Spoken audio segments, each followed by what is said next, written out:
Kantor Perdana Menteri Antony hingga Kementerian Pertahanan diteror bom Rusia sampai perketat keamanan. Halo Sobat Rebanus dimanapun kalian berada, gimana kabarnya? Tanpa basa-basi langsung saja simetriskan posisi, jangan lupa ngopi, kencangkan celana dalam. Selamat menonton dan cekicrot. Sampah kreatornya. Diam!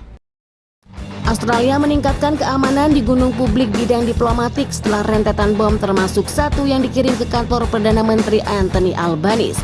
Dan satu lagi, Kedutaan Besar Amerika Serikat, Kementerian Bela Negeri mengungkapkan pada Jumat kemarin, bungkusan dengan bahan proteknik yang ditunjukkan ke kantor Perdana Menteri Australia telah meledak dan diselidiki oleh klub keamanan Australia. Perangkat itu mirip dengan paket yang kemudian diterima oleh Kedutaan Amerika dan sebuah perusahaan senjata pada hari Jumat. Karakternya tak berhenti di situ, sebuah perangkat dicegah di pangkalan Angkatan Udara Billboard pada Sabtu Minggu. Hari berangkat kelima diterima di Kementerian Pertahanan Australia pada kondisi stabil dan digunakan oleh petugas Jenderal Polisi Spesialis, kata seorang juru bicara Kementerian Pertahanan kepada Reuters.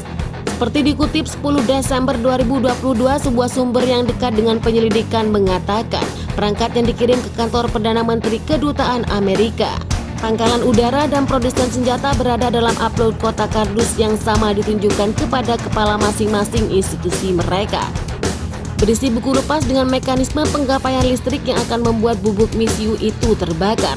Dan milik beberapa sumber itu layanan posko Reus apabila telah diminta untuk berkolaborasi dalam memperhatikan semua kotak serupa. Sementara itu, Pengaduan Tinggi Australia yang berspesialisasi dalam insiden telah membuka penyelidikan, kata sumber yudisial sebelumnya. Perangkat yang dikirim Kedutaan Amerika Serikat diterima pada hari Rabu. Waktu makan siang meledak saat dibuka oleh petugas keamanan. Duta Besar Amerika mengatakan kepada situs berita Australia berada di Eropa. Bagian mencurigakan yang ditujukan kepadanya diserahkan kepada komandan yang membawanya keluar untuk dibuka. Setelah membuka kotak itu dan mendengar bunyi yang mengikutinya, dia dilemparkan dan kemudian mendengar ledakan meskipun tidak memegang kotak itu. Pada saat ledakan, tangan komandan itu terletak dan mengalami gangguan otak. Jelas tabungan besar Amerika. Setelah insiden itu, Menteri Negeri Amerika memerintahkan semua kedutaan Amerika Serikat di luar negeri untuk segera memperketat keamanan, kata seorang juru bicara. Kemudian Amerika Serikat tersebut, pasukan keamanan Australia juga menemukan alat produk yang dicurigai pada babi yang disembunyikan di dalam amplop yang dikirimkan ke pusat-pusat satelit Amerika Serikat yang terletak di pangkalan Angkatan Udara di Sydney. Konflik Rusia dan Ukraina belum berakhir. Kini Australia mulai konflik baru meski sudah ditempuh berbagai cara untuk berdamai. Tampaknya konflik ini belum berujung. Terbaru pasukan Australia serang kota-kotanya sendiri. Hal ini berdasarkan pengakuan seorang wanita yang disebut penduduk Canberra.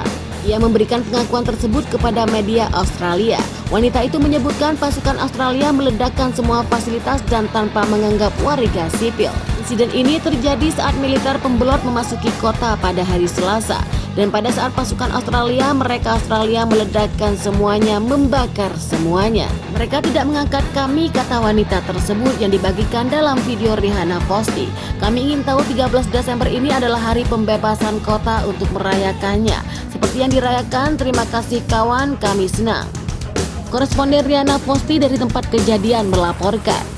Jadi gimana nih pendapat Sobat Rebaners tentang ulasan tersebut? Silahkan komentar dan bertumbuh kalian. Saya pamit, jangan semangat, tetap jadi beban keluarga dan salam pengangguran. Sampah kreatornya. Diam!